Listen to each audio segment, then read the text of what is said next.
Hello everyone. आज हम शुरू करने जा रहे हैं क्लास 6 हिस्ट्री एनसीईआरटी का लेसन 5।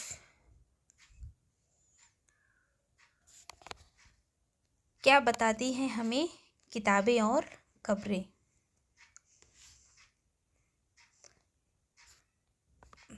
तो बिना टाइम गवाए हम इस लेसन की शुरुआत करते हैं। पुस्तकालय में मेरी क्या है? एक लड़की का नाम है।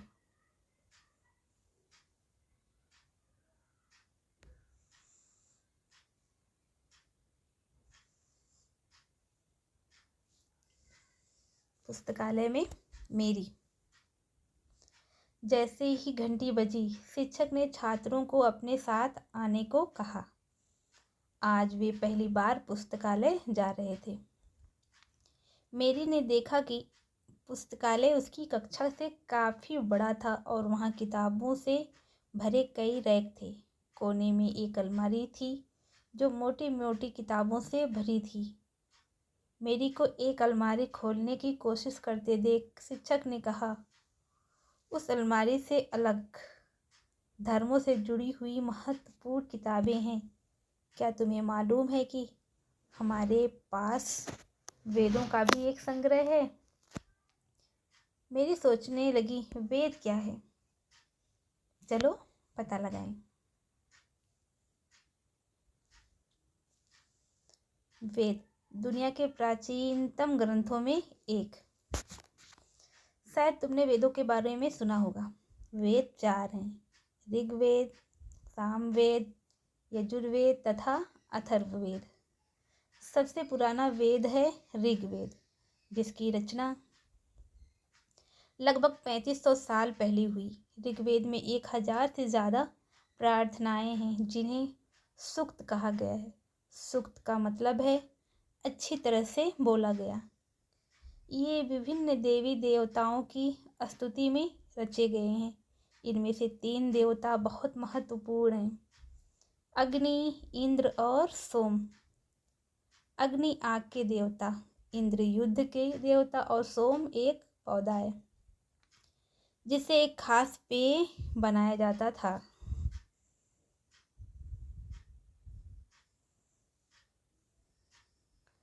वैदिक प्रार्थनाओं की रचना ऋषियों ने की थी।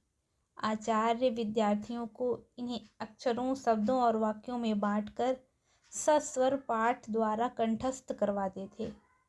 अधिकांश सूक्तों के रचयिता सीखने और सिखाने वाले पुरुष थे।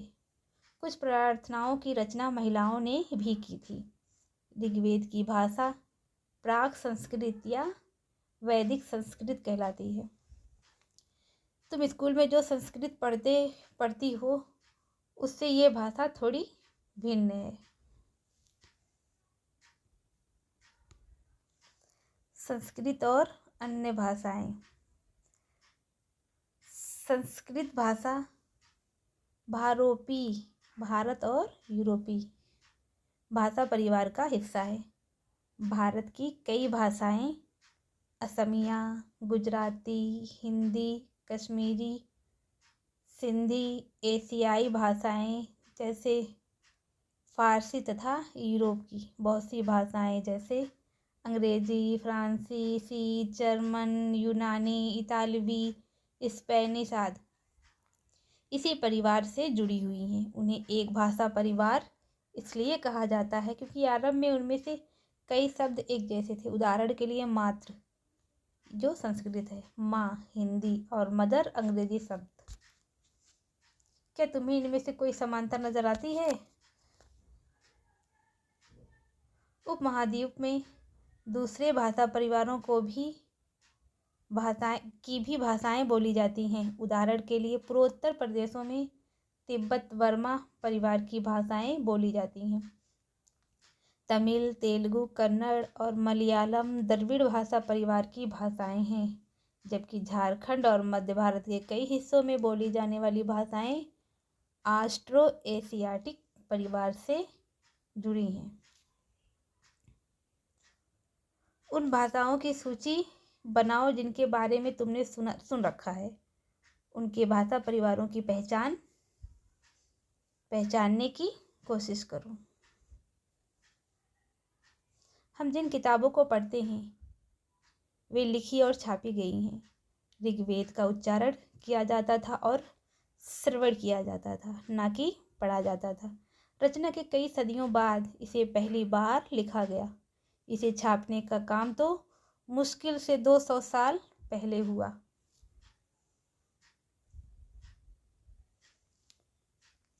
आइए जानते हैं इतिहासकार ऋग्वेद का अध्ययन कैसे करते हैं। इतिहासकार पुरातत्ववेत्ताओं की तरह ही अतीत के बारे में जानकारी इकट्ठी करते हैं, लेकिन भौतिक अवशेषों के अलावा वे लिखित स्रोतों का भी उपयोग करते हैं।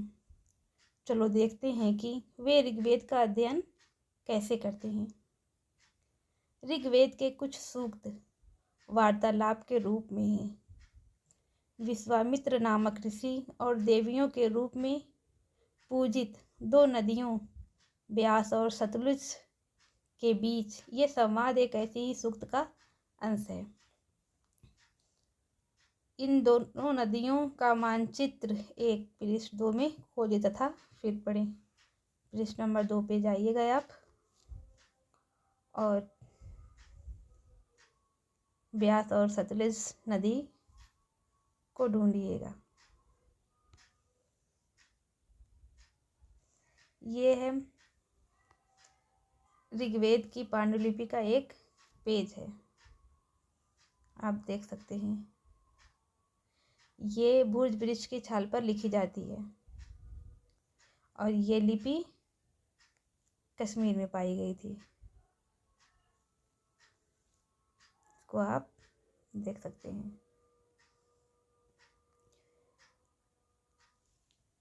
आइए देखते हैं विश्वामित्र और नदियाँ।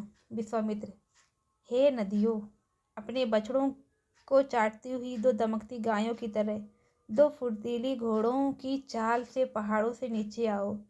इंद्र द्वारा दी हुई शक्तियों से स्फूर्त तुम रथों की गति से सागर की ओर बह रही हो। तुम जल से परिपूर्ण हो और एक दूसरे से मिल जाना चाहती हो। ये विश्वामित्र नदी से कह रहे हैं। और अब नदियाँ क्या कह रही हैं? जल से परिपूर्ण हम देवताओं के बनाए रास्ते पर चलती हैं। एक बार निकलने पर हमें रोका नहीं जा सकता है। हे ऋषि, तो हमसे प्रार्थना क्यों कर रहे हो? नदियाँ कह रही हैं, हे ऋषि, तुम हमसे प्रार्थना क्यों कर रहे हो? तो विश्वामित्र कह रहे हैं, हे बहनों, मुझे गायक की प्रार्थना सुनो। मुझ गायक की प्रार्थना सुनो। मैं रथों और गाड़ियों सहित बहुत दूर से आए हूँ। कृपया करके अपने जल को हमारी रथों और गाड़ियों की धुरियों के ऊपर न उठाओ, ताकि हम आसानी से उस पार जा सकें। नदियाँ कह रही हैं, हम तुम्हारी प्रार्थना सुनेंगे। किससे कह रही हैं? विश्वामित्र से, जिससे तुम सब सुरक्षित उस पार जा सको। इतिहासकार ये बताते हैं कि प्रार्थना उस क्षेत्र में रची गई होगी जहाँ ये नदियाँ बहती हैं। वे ये भी सुझाते हैं कि जिस समाज में ऋषि रहते थे वहाँ घोड़ों और गायों को बहुत महत्व दिया जाता था। इसीलिए नदियों की तुलना घोड़ों और गायों से की गई है। अब क्या तुम्हें लगता है कि रथ भी महत्वपूर्ण थे? अपने जवाब के लिए कारण बताओ। प्रार्थना की पंक्तियों को दोबारा पढ़कर ये बताओ कि उनमें परिवहन के लिए किन किन साधनों का उल्लेख है। आप ये बताना। ऋग्वेद की प्रार्थनाओं में अन्य दूसरी नदियाँ, खासकर सरस्वती, सिंधु और उसकी सहायक नदियों का भी जिक्र है। गंगा और यमुना का उल्लेख सिर्फ एक बार हुआ है। अब आप मानचित्र 1 को देखो और ऐसी 5 नदियों की सूची बनाओ जिनके बारे में ऋग्वेद में बताया गया है। आप ऊपर जाके देख सकते हैं या अपनी बुक में देख लेंगे।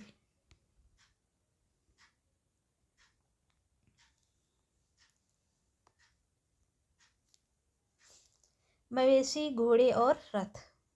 ऋग्वेद में मवेशियों, बच्चों, खासकर पुत्रों और घोड़ों की प्राप्ति के लिए अनेक प्रार्थनाएं हैं। घोड़ों को लड़ाई में रथ खींचने के काम में लाया जाता था। इन लड़ाइयों में मवेशी जीत कर लाए जाते थे। लड़ाइयाँ वैसे ज़मीन के लिए भी लड़ी जाती थीं, जहाँ अच्छे चारागाह हो या जहाँ पर जौ जैसी जल्दी तैयार हो जाने वाली फसलों को उपजाया जा सकता हो। कुछ लड़ाइयाँ पानी के स्रोतों और लोगों को बंदी बनाने के लिए भी लड़ी जाती थीं। युद्ध में जीते गए धन का कुछ भाग सरदार रख लेते थे तथा कुछ हिस्सा पुरोहित को दिया जाता था। शेष धन आम लोगों में बांट दिया जाता था। कुछ धन यज्ञ करने के लिए भी प्रयुक्त होता था। यज्ञ की आहुति दी जाती थी। यह आहुतियाँ देवी देवताओं को दी जाती थीं। घी, अनाज और कभी कभी जानवरों को की भी आहुति दी जाती थी। अधिकांश पुरुष इन युद्धों में भाग लेते थे। कोई अस्थायी सेना नहीं होती थी, लेकिन लोग सभाओं में मिलते जुलते थे और युद्ध व शांति के विषय में सलाह मशवरा करते थे। वहाँ से ऐसे लोगों को अपना सरदार चुनते थे जो बहादुर और कुशल योद्धा हों।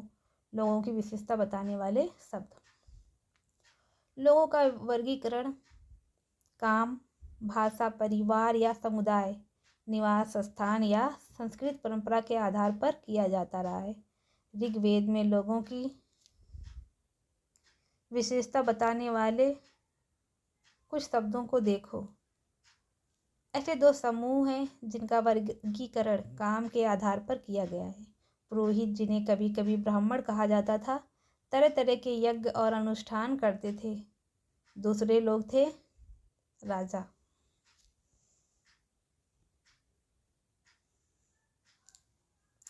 ये राजा वैसे नहीं थे जिनके बारे में तुम बाद में पढ़ोगी। ये ना तो बड़ी राजधानियाँ और महलों में रहते थे, न इनके पास सेना थी, ना ही ये कर वसूलते थे। प्राय राजा की मृत्यु के बाद उसका बेटा अपने आप ही शासक नहीं बनाया जाता था।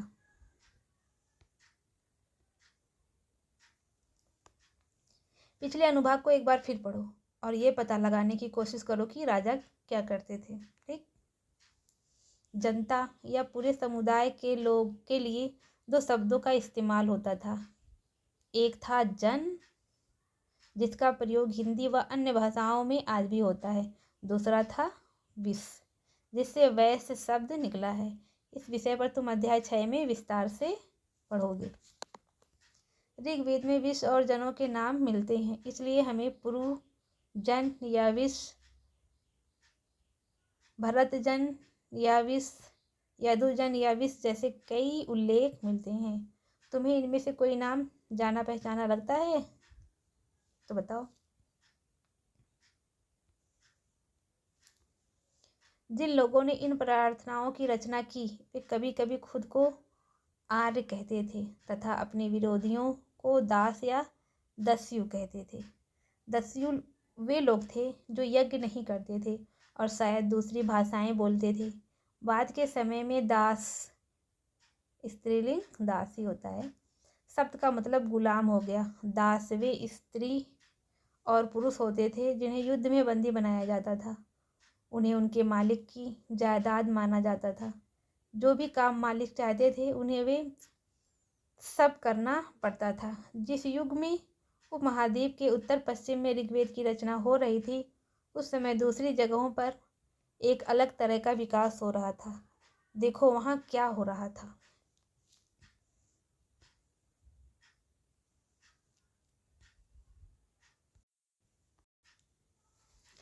खामोश प्रहरी, कहानी महापाषाणों की। अगले पृष्ठ के चित्रों को देखो। ये शिलाखंड महापाषाण, महा यानी बड़ा, पाषाण यानी पत्थर नाम से जाने जाते हैं। ये पत्थर दफन करने की जगह पर लोगों द्वारा बड़े करीने से लगाए गए थे। महापाषाण कब्रें बनाने की प्रथा लगभग 3000 साल पहले शुरू हुई। ये प्रथा दक्कन, दक्षिण भारत, उत्तर पूर्वी भारत और कश्मीर में प्रचलित थी। कुछ महत्वपूर्ण महापाषाण पुरातत्व मानचित्र में दिखाए गए हैं। कुछ महापाषाण जमीन के ऊपर ही दिखाए जाते हैं, कुछ महापाषाण जमीन के नीचे। भी होते हैं। यहाँ पे आप देख सकते हैं महापाषाण कपड़े।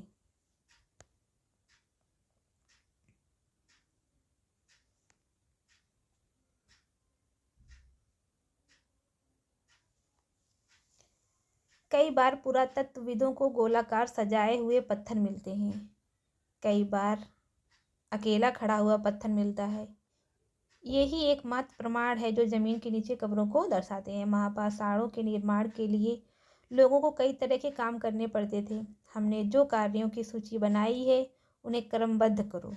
गड्ढे खोदना, शिलाखंडों को ढोकर लाना, बड़े पत्थरों को तराशना और मरे हुए को दफनाना। इन सब कब्रों में कुछ समानताएं हैं। सामान्यतः मृतक को खास किस्म के मिट्टी के बर्तन के साथ दफनाया जाता था, जिन्हें काले लाल मिट्टी के बर्तनों ब्लैक एंड रेड वेयर के नाम से जाना जाता था। इनके साथ ही मिले हैं लोहे के औजार और हथियार, घोड़ों के कंकाल और सामान तथा पत्थर और सोने के गहने। क्या हड़प्पा के शहरों में लोहे का प्रयोग होता था? अब आंसर बताएं। अब ये देख लीजिए, ये महापाषाण कब्रों से मिले लोहे के सामान है। ये देखिए औजार है, ये भी आप देख सकते हैं। आइए बात करते हैं लोगों की सामाजिक असमानताओं के बारे में पता करना। पुरातत्वविद ये मानते हैं कि कंकाल के साथ पाई गई चीज़ें मरे हुए व्यक्ति की ही रही होंगी। कभी कभी एक कब्र की तुलना में दूसरी कब्रों में ज़्यादा चीज़ें मिलती हैं। मानचित्र 2 पर यानी पृष्ठ 14 पे बर्फ में गिरी को खोजो, आप वहाँ पे जाके देख सकते हैं। यहाँ एक व्यक्ति की कब्र में 33 सोने के मनके और शंख पाए गए हैं। कितने? 33 सोने के मनके और शंख। दूसरे कंकालों के पास सिर्फ कुछ मिट्टी के बर्तन ही पाए गए हैं। ये दफनाए गए लोगों की सामाजिक स्थिति में भिन्नता को दर्शाता है। कुछ लोग अमीर थे तो कुछ लोग गरीब, कुछ लोग सरदार थे तो दूसरे अनुयायी।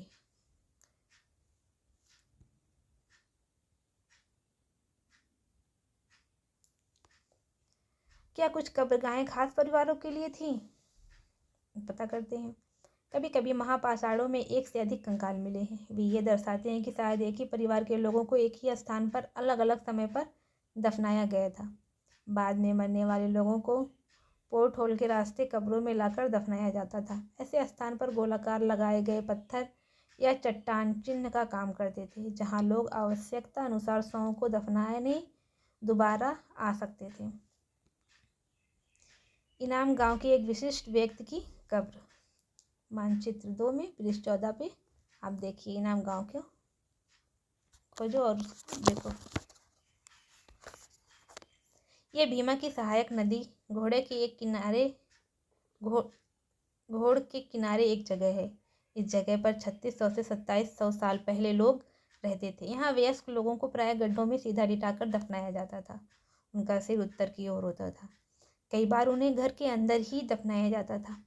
ऐसे बर्तन जिनमें शायद खा और पानी हो दफनाए गए शव के पास रख दिए जाते थे। एक आदमी को 5 कमरों वाले मकान के आंगन में 4 पैरों वाले मिट्टी के एक बड़े से संदूक में दफनाया गया था। बस्ती के बीच में यह घर गांव के सबसे बड़े घरों में एक था। इस घर में एक अनाज का गोदाम भी था। शव के पैर मुड़े हुए थे। क्या तुम्हें लगता है कि ये किसी सरदार का शव था? अपने जवाब का कारण बताओ। क्या बताते हैं हमें कंकालों के अध्ययन? छोटे आकार के आधार पर एक बच्चे के कंकाल को आसानी से पहचाना जा सकता है, लेकिन एक बच्चे और बच्ची के कंकाल के बीच कोई बड़ा फर्क नहीं होता है। क्या हम ये पता लगा सकते हैं कि कंकाल किस पुरुष का था या स्त्री का? कभी कभी लोग कंकाल के साथ मिले सामानों के आधार पर इसका अंदाज़ा लगाते हैं। उदाहरण के लिए यदि कंकाल के साथ गहने मिलते हैं तो कई बार उसे महिला का कंकाल मान लिया जाता है, लेकिन ऐसी समझ के साथ समस्याएं अक्सर पुरुष भी आभूषण पहनते थे। कंकाल का लिंग पहचानने का बेहतर तरीका उसकी हड्डियों की जांच है। चूँकि महिलाएं बच्चों को जन्म देती है तो इसलिए उनकी कटी प्रदेश या कुल्ला पुरुषों से ज़्यादा बड़ा होता है। ये समझ कंकाल के आधुनिक अध्ययन पर आधारित है। आज से लगभग 2000 साल पहले चरक नाम के प्रसिद्ध वैद्य हुए थे। उन्होंने चिकित्सा शास्त्र पर चरक संहिता नाम की किताब लिखी। वे कहते हैं कि मनुष्य के शरीर में 360 हड्डियां होती हैं। ये आधुनिक शरीर रचना विज्ञान की 206 हड्डियों से काफ़ी ज़्यादा है। संभवतः चरक ने अपनी गिनती में दांत, हड्डियों के जोड़ और कार्टिलेज को जोड़कर यह संख्या बताई थी। तुम्हारे अनुसार शरीर के बारे में उन्हें इतनी विस्तृत जानकारी कैसे इकट्ठा की होगी, बताइएगा। इनाम गांव के लोगों के काम धंधे। इनाम गांव में पुरातत्वविदों को गेहूं, जौ, चावल, दाल, बाजरा, मटर और तिल के बीज मिले हैं। कई जानवरों की हड्डियां भी मिली हैं। कई हड्डियों पर कटने के निशान से ये अंदाज़ा होता है कि लोग इन्हें खाते होंगे। गाय, बैल, भैंस, बकरी, भेड़, कुत्ता, घोड़ा, गधा, सूअर, सांभर, चितकबरा, हिरन, कृष्णमृग, खरहा, नेवला, चिड़िया, घड़ियाल, कछुआ, केकड़ा और मछली की हड्डियां भी पाई गई हैं। ऐसे साक्ष्य मिले हैं कि बेर, आंवला, जामुन, खजूर और कई तरह की रसबरियां एकत्र की जाती थीं।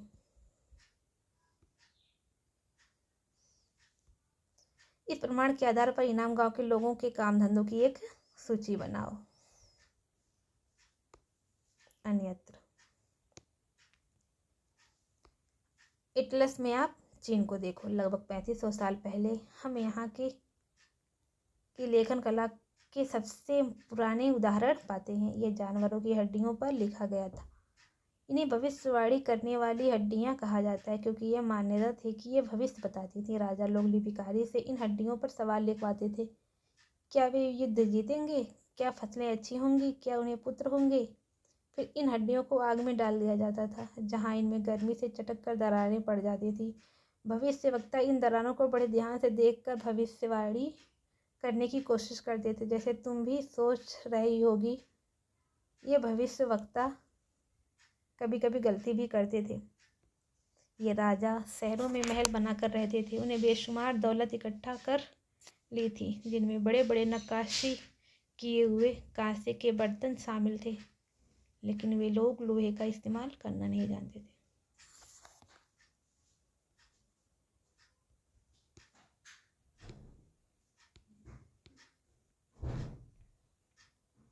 आओ याद करें। ये सब सवाल प्रश्नोत्तर है, जिसकी हम अलग से एक वीडियो बनाएंगे।